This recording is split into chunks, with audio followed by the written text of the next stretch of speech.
Olá, meu amigo, minha amiga. Olha, a situação no Brasil não está nada boa. Há espaços para a gente ter algum tipo de otimismo? Olha, isso é complicado. Isso vai depender muito do que a gente puder fazer para alterar esse estado de coisas. A gente está sendo soterrado com muitas informações ruins, mas tem uma parcela da sociedade que continua a acreditar num Messias. A gente vai abordar esses temas hoje aqui no Portal do José. E se você está chegando agora, se inscreva, porque aqui a gente sempre aborda temas que você não vê pelos grandes meios de comunicação. E se você gostar, dê o joia, compartilhe, porque aqui o papo, como diz o poeta, o papo é reto. Gente, muito obrigado a vocês todos que estão dando a maior força aqui, carinho para o nosso portal, né? E obrigado até vocês que vêm me xingar também, porque vocês ajudam a gente balizar e entender também vários lados dessa história toda chamada Brasil. Bom, gente, vamos seguir em frente. Vocês viram vários jornais dando conta dessa pesquisa, dessa estatística que demonstra esse estado de situação que o Brasil se encontra, que a miséria está crescendo ano após ano. Os bolsonaristas dirão, olha, a miséria está crescendo no Brasil, mas essa estatística se reflete apenas até o ano de 2018. Não pegou o governo Bolsonaro ainda. Mas o governo Bolsonaro, meus amigos, ele vai piorar essas estatísticas. 2019 já está terminando e a gente teve um ano que foi um desastre total. O ministro da Economia, que é um grande espertalhão, é um homem muito falante, muito sedutor, mas que na prática não ajudou nem um realzinho que essas pessoas que estão ficando nessa situação, elas tivessem perspectiva de sair. Ao contrário, né? O ministro, ele teve nesse final de semana, eu mostrei para você essa longa matéria aqui, que a gente já fez uma resenha, ele cunhou essa expressão aqui, né, para todos nós, né? Dá para esperar 4 aninhos, né, de um liberal após 30 anos de centro-esquerda? E eu disse, ministro, não dá não. Vai falar para esse cara aí, para essas famílias, diga para esses 13 milhões e 500 mil brasileiros que estão na miséria, estão na indigência, se eles podem esperar. Pergunte se o empresário que demitiu todo mundo, ele já não tem mais de onde tirar dinheiro, ele não sabe mais como é que movimenta a sua empresa, o comerciante que está tendo a concorrência das quentinhas na porta da empresa dele, dos restaurantes que estão fechando, das lojas que estão fechando o Brasil afora.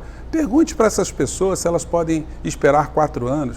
As pessoas que estão sem dinheiro para comprar remédio, roupa, pagar energia elétrica, água, educar os seus filhos.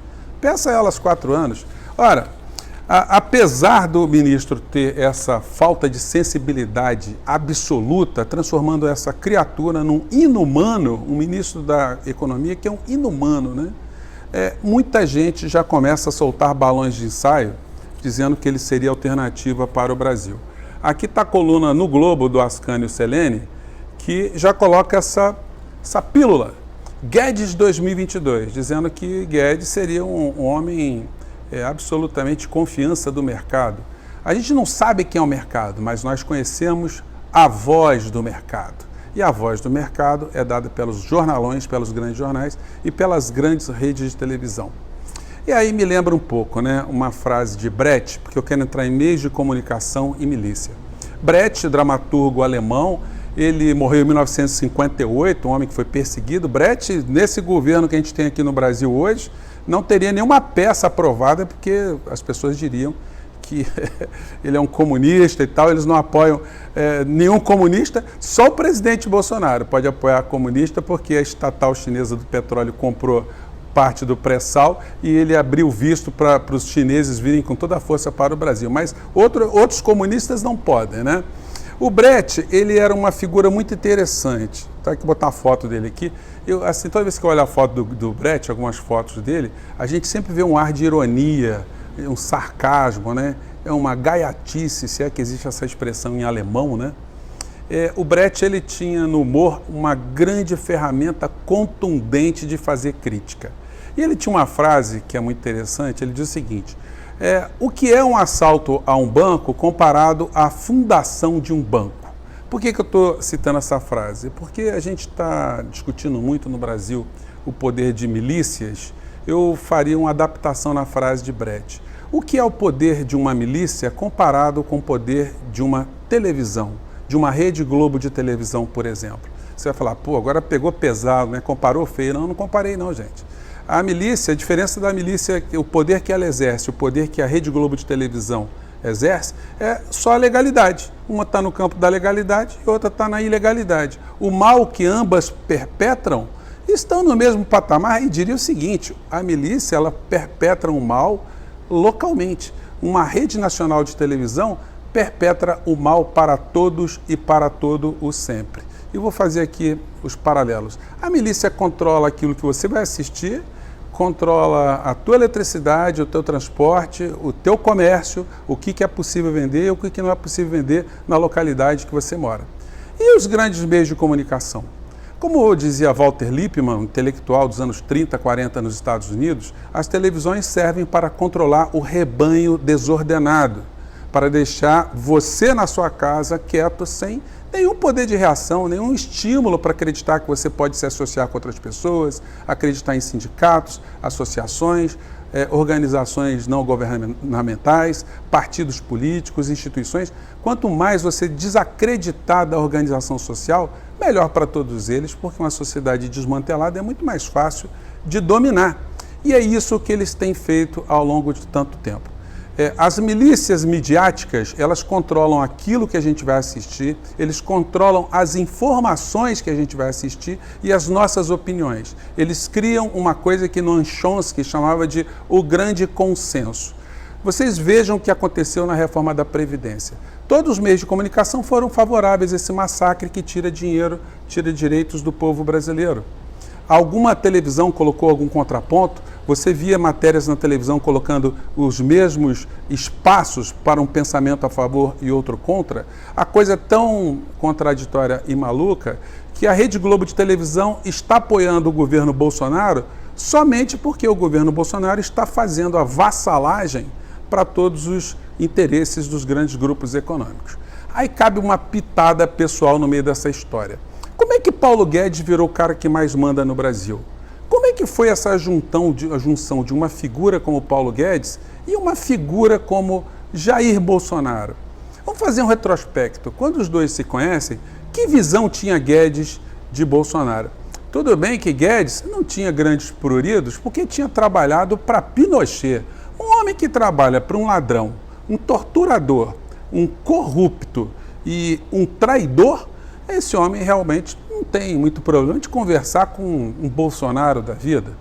Porque qual era a visão que se tinha de Bolsonaro até aquele instante? Era um grande intelectual aqui no Brasil, era um grande formulador de ideias, era um grande estrategista nacional, era um homem que tinha projeto de Brasil, era um homem com uma cultura impressionante, com formação no exterior. Quem era essa figura que apaixonou o tal economista? O que esse tal economista enxergou nessa figura tão criticável e tão toscamente crua e sem cultura naquele momento?